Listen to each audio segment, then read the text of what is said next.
What's up sa inyo mga paps? Na-experience nyo ba yung nagli-leak or tumatagas yung gasolina nyo?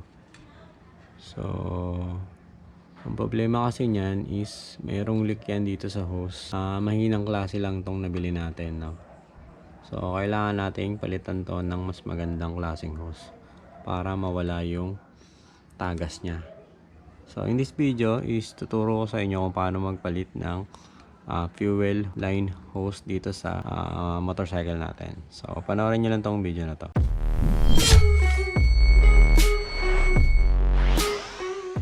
So, good day sa inyo mga pap. Ang gagawin natin is magpapalit tayo ng fuel hose or fuel line. Kasi meron ako nagli-leak yung gas ko dito sa may bandang filter. Pero tingin ko dito sa fuel hose na to. So, itong kulay pulang fuel hose na to. So, kung matatandaan nyo is nagpalit tayo ng ganitong fuel hose. Tapos, ito yung original na hose.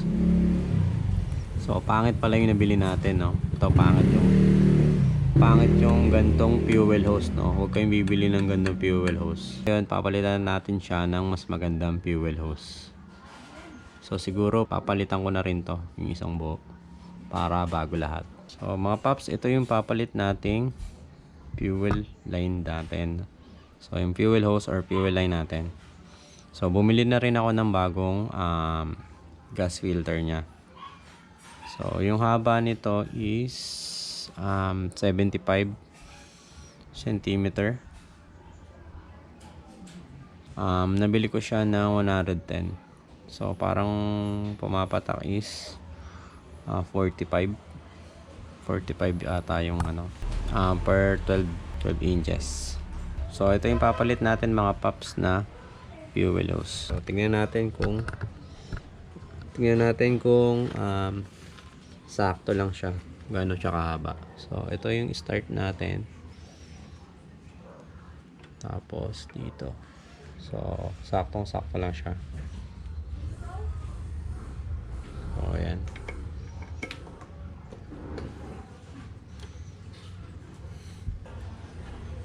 So ayan, sakto lang siya. So tara, palitan na natin siya bago pa maubos yung gasolina ko. Close muna natin yung bulb dun sa gas natin. So next dito is tatanggalin lang natin yung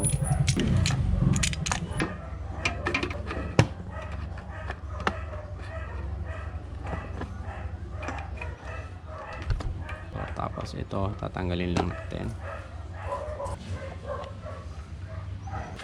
So tapos ito ano lang siya, flat screw.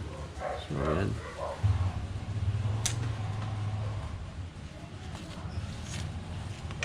So ito yung original, tapos ito yung aftermarket or nabili nating low quality. So tignan nyo naman kung gaano ka nipis lang yung hose nya. So ngayon compare natin yung nabili natin. So ito yung nabili ko.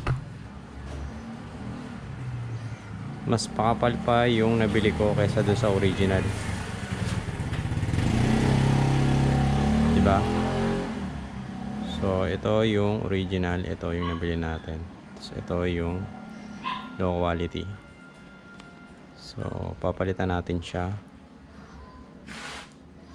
nitong bago nating nabili. So yun, pinasok ko lang siya. So yan, napasok na natin. Then papalusutin lang natin yung kabilang hose. Dito natin siya papadaanin dun sa stock na pwesto nya.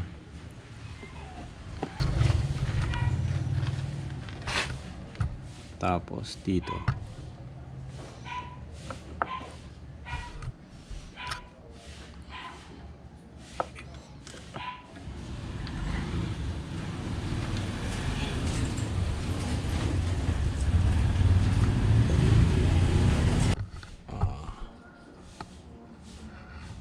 Okay na, pasok na.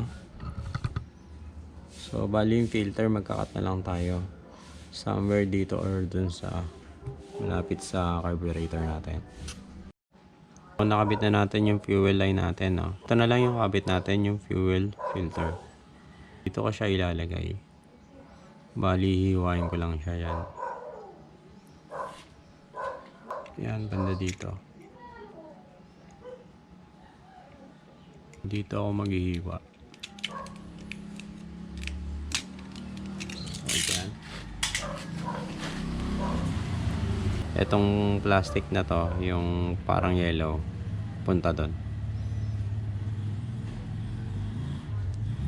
So kahit di na natin siya lagyan ng ng bracket, masikip na siya. Hindi naman siguro tatagas yan. Mamaya tetestingin natin kung may tatagas.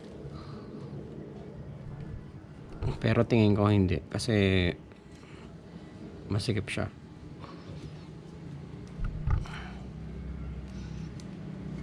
So ayan, nakabit na natin, no? Then i-secure lang natin siya ng ziplock. So secure natin siya dito.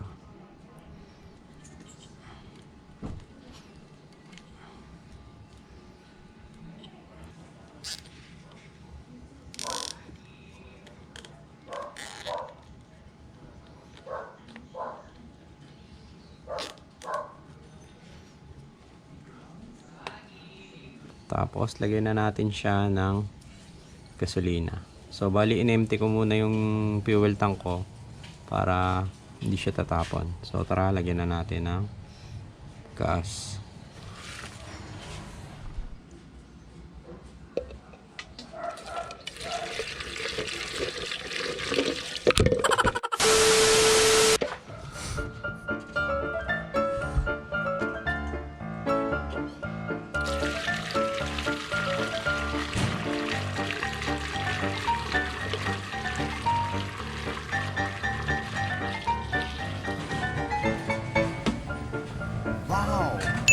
Naligo yung motor natin.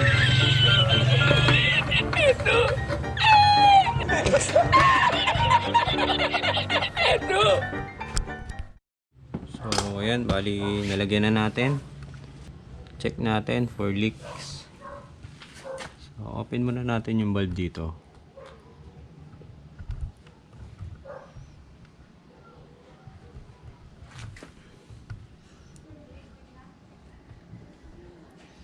So wala naman siyang leak. Walang leak.